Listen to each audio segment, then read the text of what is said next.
we saw just how many of you had enjoyed our Forgotten Pro Wrestling Scandals video, we wondered if there were enough scandals to make a sequel for all you maniacs. Luckily for us, the industry is positively riddled with scandals, so we had no issues compiling another list of transgressions that caused shock and outrage and, on occasion, threatened to end careers. I'm Adam Pacitti from Cultaholic Wrestling, and these are 10 more Forgotten Pro Wrestling Scandals. Join us. Number 10, Danger Ross. Wrestling fans may or may not remember Ranger Ross, the WCW Army guy from the late 1980s and early 90s that was primarily used as an enhancement talent. After Ross was let go by WCW, he sued the company, claiming his firing was the result of racial discrimination, and took jobs as a probation officer and private investigator while living in the Ackworth suburb of Atlanta, Georgia. On February 10, 1996, Ross handed himself in to the FBI and admitted to being the point man in 5 major robberies, 4 at banks and 1 at a convenience store, with authorities also believing he had been responsible for embezzlement of government funds and arson. Identified as the infamous motorcycle bandit that had used army counter-surveillance tactics to evade capture, it was alleged that he had attempted to burn down the city clerk's office as it contained materials that could prove he was embezzling money in his job collecting fees from people on probation. Ross ultimately served 8 years in prison, which he credits for saving his life and helping him find religion. He also denied trying to set fire to the building itself, but rather a filing cabinet containing evidence. Number 9, Gunning for Trouble. In a business where professionals are constantly on the road and living something akin to a rock and roll lifestyle, it's no surprise that affairs are rife. Some of these get exposed, while most of them remain hush-hush. One of them, however, made the front page of a tabloid newspaper in Canada. Billy Gunn was wrestling on the independent scene in 2009 when his extramarital indiscretions with a woman named Deborah Pinky Simovich were discovered by the ass man's wife, prompting him to end the affair. However, according to Gunn, Simovich didn't take the breakup well and began calling and harassing him and his wife. Simovich, on the other hand, claimed it was the other way around and that she had been threatened by Mr. and Mrs. Ass. Simovich even released some fiery audio recordings of phone conversations she had had with Billy, as well as text messages and pictures she claimed showed him in a drug-induced state. The situation blew over eventually, and Gunn and his wife remain together to this day. The WWE Hall of Famer has made no secret of his struggles with addiction during this period in his life and has since gotten clean and sober.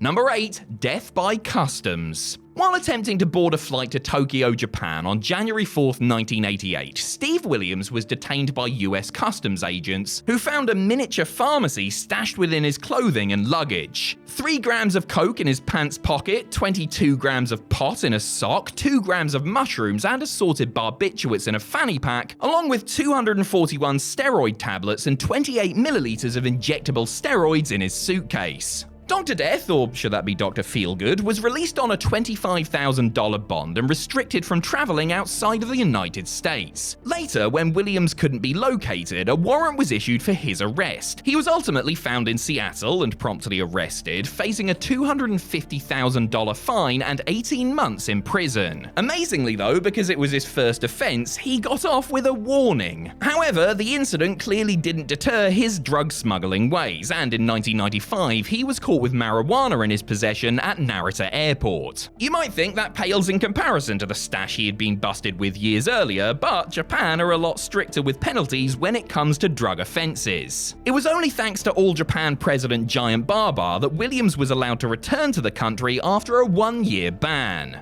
Number 7, Framing Io Sky. As we've literally just established, getting busted with wacky-backy on your person at Narita Airport can have negative consequences with regard to career progression. In May of 2012, Io Shirai, now wrestling for WWE as Io Sky, and her then-boyfriend and fellow wrestler Nozawa Rongai were arrested at Narita Airport after traveling back to Japan from the Lucha Expo in Mexico. Accused of trying to smuggle drugs back into the country, airport customs officials had found the weed hidden in a picture frame of 2 portraits the duo had been gifted by a fan in Mexico. Shirai was released a few weeks later and professed her innocence, while also saying that she didn't want her career to be over, a very real possibility due to how Japanese culture views recreational drug use. Luckily for her, a few weeks later, wrestler Takuya Sugi confessed to planting the drugs on them at the behest of Masahiro Hayashi, who had a grudge against Nasawa. Hayashi, as you may or may not know, is a well-known ring gear and mask maker who famously designed Rey Mysterio's masks since the mid-90s. In any event,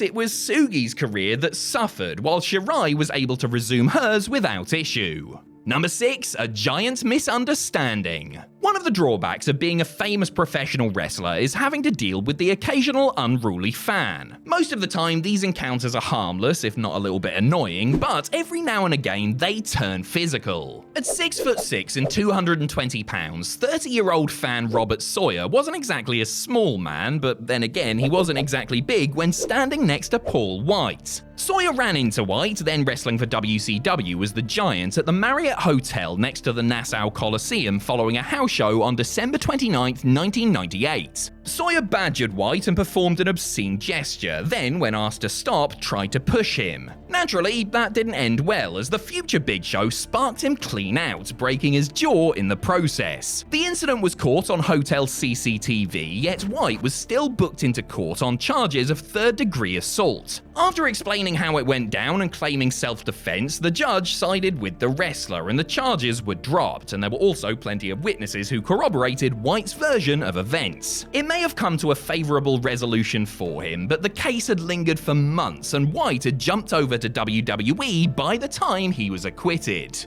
Number 5, Blackjacks Gamble. After getting out of the wrestling business, the legendary Blackjack Mulligan decided to try his luck in real estate.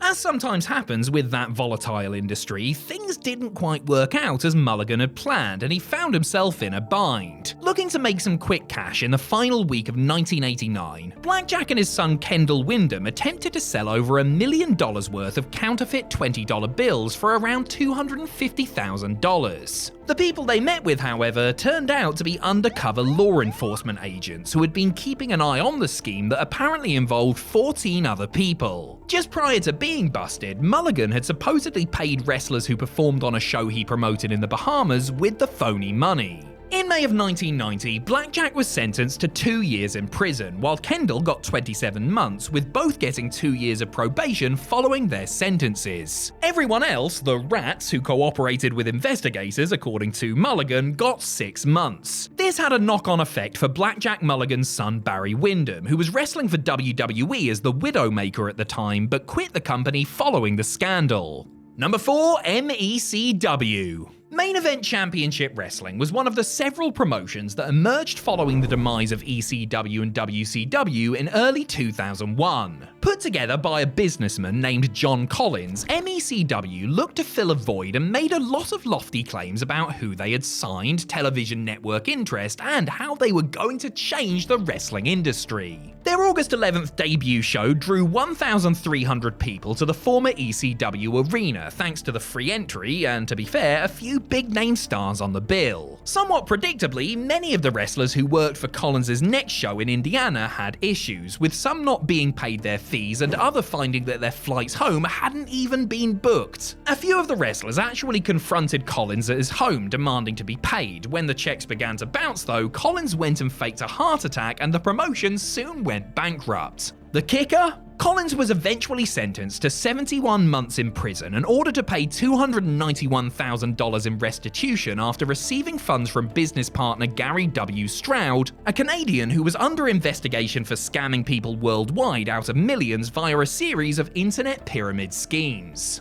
Number 3, the ace in a hole. With his lovely flowing hair, ripped physique, and radiant charisma, it should come as no surprise that Hiroshi Tanahashi has had himself some girlfriends. It should also come as little surprise that this womanizing has, in the past, led to trouble. In November of 2002, Tanahashi was stabbed twice in the back by his girlfriend, news reporter and TV Asahi production assistant Hitomi Hara, in her apartment after telling her that he was seeing another woman. Becoming enraged at his desire to move on, Hara admitted to the authorities authorities that she had planned on killing Tanahashi before taking her own life and was duly charged with attempted murder. She didn't kill him, though the New Japan star did suffer a collapsed lung which kept him in the hospital for 10 days and out of action for several months. A Tokyo District Court judge sentenced Hara to 3 years imprisonment, but she ended up being placed on probation for 4 years instead. Ironically, the incident only led to Tanahashi becoming a bigger star as fans sympathized with his situation and waited eagerly for his return.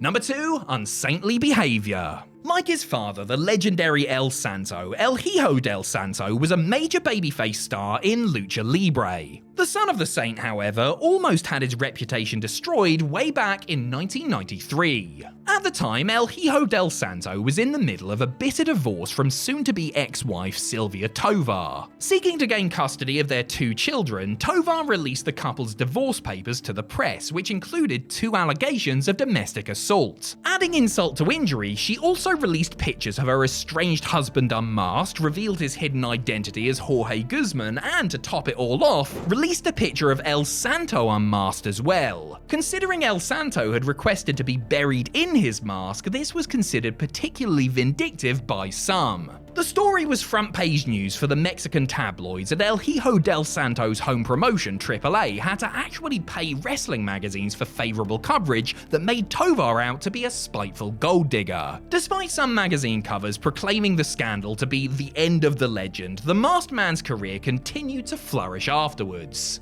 Number 1. Bad news for PN. Fun-loving, rapping big man PN News got quite the push there for a second because it was WCW in 1991 and things were pretty desperate before some serious heat with the boys derailed his career momentum. One incident saw him take a hiding from Stan Hansen after calling the Lariat an old man, while on another occasion, notorious hardman Rick Rude punched him square in the face. While on a tour of the United Kingdom in December of '91, News was accused of stealing from the other wrestlers by going into their bags and taking jewelry and cash. According to some accounts, this is supposedly why Ravishing Rick blacked his eye upon their return to the United States. News professed his innocence and even claimed to have his own money stolen by the mysterious backstage bandit, but once the rumour had started to gain steam, it was hard for him to convince his co-workers and he ended up being released by WCW just a few months later. In a cruel twist of fate, shortly after his departure, the real culprit, a WCW referee, was found and promptly given the boot, but